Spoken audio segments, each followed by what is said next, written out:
नमस्कार दोस्तों, स्वागत है आपका हिंदी नॉलेज शो में। तो दोस्तों, यूक्रेन की स्थिति और ज़्यादा खराब हो चुकी है क्योंकि अब अमेरिका, ब्रिटेन, फ्रांस, कनाडा जैसे देशों ने अपने नागरिकों को यूक्रेन से निकलने की हिदायत दे दी है। साथ ही अपनी जितनी भी एम्बेसी है, उसमें स्टाफ है, उसे भी कह दिया है कि जल्द से जल्द यूक्रेन से निकलने की तैयारी कर दो। वहीं अमेरिका ने अपने नागरिकों को यह भी हिदायत जारी कर दी है कि कोई भी अमेरिकी नागरिक इस समय रूस ना जाए। साथ ही कई सारे छोटे बड़े देशों ने यूक्रेन से अपने राजनयिकों को निकाल भी लिया है। यह बात दर्शाती है कि स्थिति कितनी ज्यादा गंभीर हो चुकी है।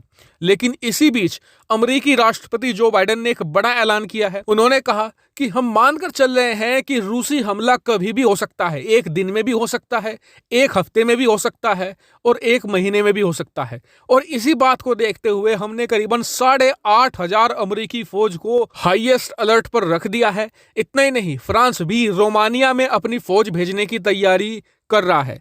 लेकिन आप कहेंगे कि ये अमेरिका, फ्रांस, ये सब मिलकर यूक्रेन में अपनी फौज क्यों नहीं भेजते? इसके पीछे एक कारण है। दरअसल यूक्रेन नाटो का हिस्सा नहीं है, इसीलिए लीगली ये देश यूक्रेन के अंदर सेना नहीं उतार सकते। दूसरा, अगर मान लीजिए ये ऐलान करते हैं कि जी हम अपनी सेना यूक्रेन में उतार रहे हैं, तो इन देशों की सेना आने से पहले ही रूस को बहाना मिल जाएगा और वो हमला करके ज्यादा से ज्यादा यूक्रेन की जमीन कब्जा लेगा। हालांकि अब आपके मन में सवाल ये आया होगा कि अमेरिका, फ्रांस, ब्रिटेन ये देश अचानक से चोरी छुपे अपनी फौज यूक्रेन क्यों नहीं भेज देते? कि एक बार चोरी छिपे अमेरिकी फौज यूक्रेन में पहुंच गई, उसके बाद तो रूस हमला नहीं कर पाएगा। ये बात सही है।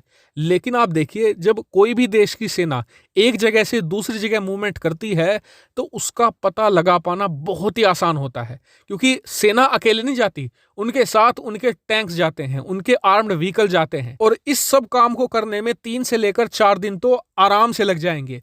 और 3-4 दिन में तो रूस बड़ी आसानी से पता लगा लेगा और पहले ही हमला कर देगा। और एक बार रूस ने यूक्रेन पर हमला कर दिया, उसके बाद ना तो अमेरिका ना ही यूरोप का कोई और देश यूक्रेन में अपनी फौज उतार सकता है, क्योंकि उसके बाद तो ये सीधा रूस के साथ विश्व युद्ध माना जाएगा। फिर तो ये देश सिर्फ रूस पर प्रतिबंध ही लगा सकते हैं। ऐसे में जो पूरा यूक्रेन का मामला है, ये किसी शतरंज के खेल जैसा बन चुका है। बस अब पहली चाल चलने की देर बाकी है। लेकिन आपको बता दूं कि इस पूरे विवाद से ना रूस को फायदा हो रहा है, ना ही अमेरिका को, ना ही यूक्रेन को। इसका सबसे बड़ा फायदा उठा रहा है चीन। वो इसलिए कि आपको याद होगा कि अब से 5 महीने पहले अमेरिका ने अनाउंस ये किया था कि यूरोप के अंदर जो रूस के खिलाफ बड़े हथियार तैनात किए गए हैं, इसके अलावा मिडिल ईस्ट में जो अमेरिका की भारी सेना तैनात है, वहां से हटाकर पूरी ताकत झोंकी जाएगी चीन के खिलाफ और चीन की पूरी तौर पर घेराबंदी करी जाएगी। साथ ही दक्षिणी चीन सागर में चीन को पीछे हटाया जाएगा। अमेरिका का पूरा ध्यान होगा चीन को काउंटर करने में। लेकिन इस विवाद की वजह से एक बार फिर से